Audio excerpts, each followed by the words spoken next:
Good evening and welcome to the garden.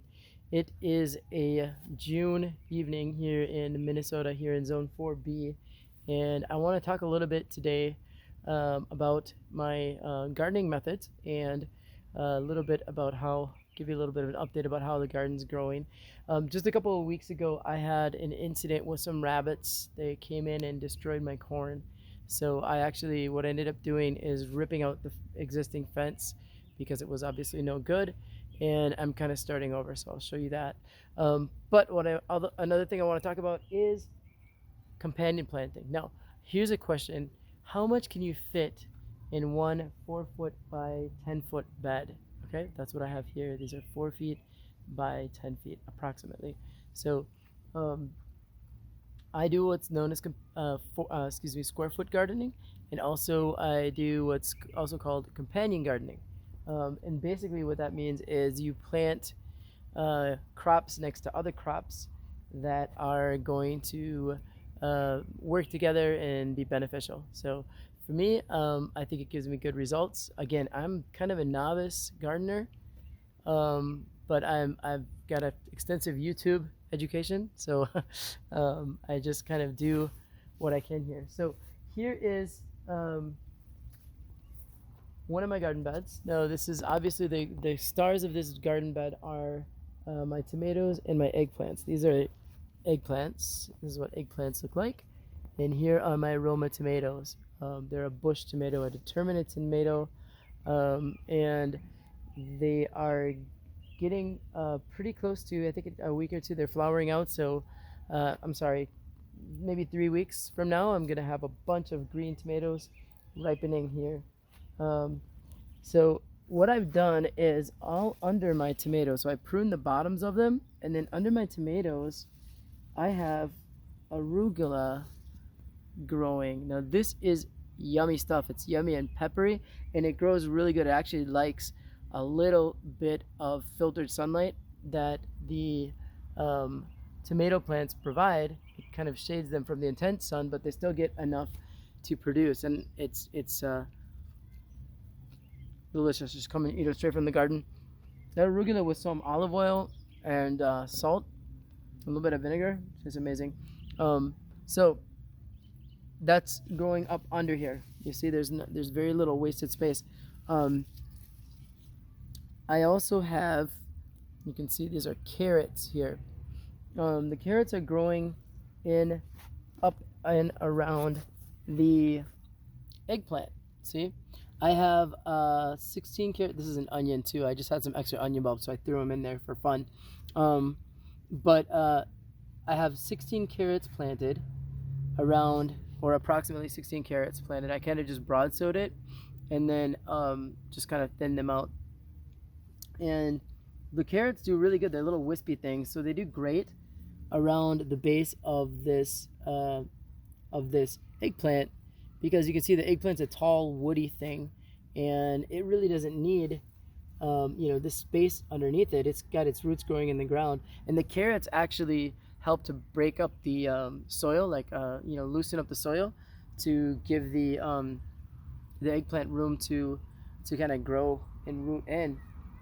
Another thing I do is I plant marigolds. Now, correct me if I'm wrong. I'm not positive about this, but my mom always told me, and my mom knows a lot about gardening, certainly more than I do, that if you plant marigolds around your garden, it'll help keep the bunnies out. And I don't know if I would have planted marigolds around my three sisters' garden, if things would have been different, but I didn't, and the bunnies ate that.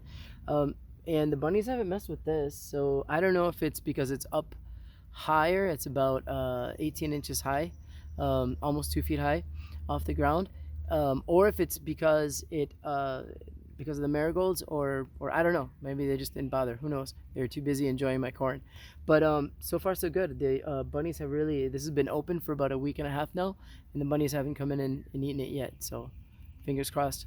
What else?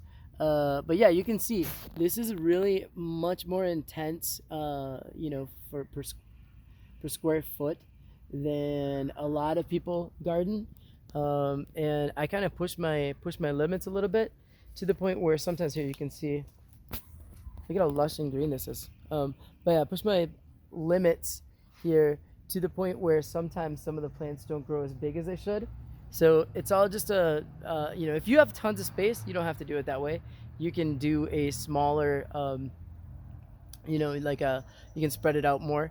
But I'm growing in a limited space, and my idea is I want to maximize as much as I can. So I'm always gonna push the limits as much as I can, and then tweak down as I need to, because you can always thin stuff out. That's one thing about gardening. You can always thin stuff out. You can come and pluck away. What you can't do is plant more after the fact. So the one thing you don't want to do is to not plant enough and then think, wow, I should have planted more, because you really can't fix that. You can fix overplanting a lot easier than fixing underplanting, right? But yeah, here's my kale. Now, kale and peppers grow good together. So here's a bunch of kale. And as you can see, these are poinsettia Thai chili peppers. So they grow in the form of they call them poinsettias because they grow in like a flower, I guess. I don't know. But they're a Thai chili pepper. They're like a type of Thai chili pepper. They're really spicy, and my wife likes to cook with them. She loves to cook spicy stuff. So yeah, poinsettia Thai chili peppers. More of these onions. I just had a bunch of onion bulbs, and I'm just goofy like that, and so I decided I would throw them around in here and just have fun with them. I don't know. But yeah, the kale's doing great. I've been harvesting loads and loads of kale. My beets are getting huge. Broccoli, I've let this broccoli go to seed because I harvested it already, and it's what is it, like about 3.5 feet tall now. And it's looking good.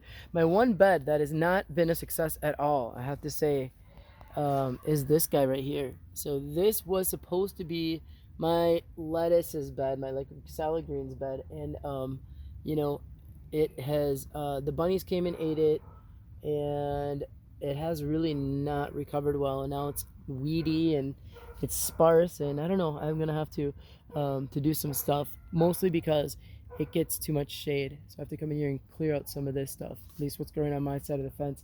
I can't take out all of these trees because they're not mine, they belong to my neighbor. But again, that's kind of the problem when you're working with a small space. You've got to deal with your confines and your borders, and keeping good relations with your neighbors as well. I wouldn't want to hurt trees to accidentally something happen to them, right? Just kidding. No, no, I wouldn't do that. I have some lettuce. It's super sparse. It's really, this is really good for, I like this on sandwiches. Good tuna fish sandwich with some of this bitter lettuce on it. Really good. But I don't have enough of it. What's interesting is some of it fell on the ground here and actually grew in my lanes in between the garden better than it did, in between the beds, than it actually did in my garden bed. So I don't know. There's always something to learn, right? It's a learning curve. This is something I'm really proud of. My potatoes. They're flowering. So I let some of them flower, and I cut flowers off of others because, again, I'm experimenting. Some people say cut the flowers off. Others say leave them on. I think they're pretty, but they say it affects your harvest, so cut them off. So I cut off half of them, and we're gonna see how they perform, how they do. See how our harvest does. What else?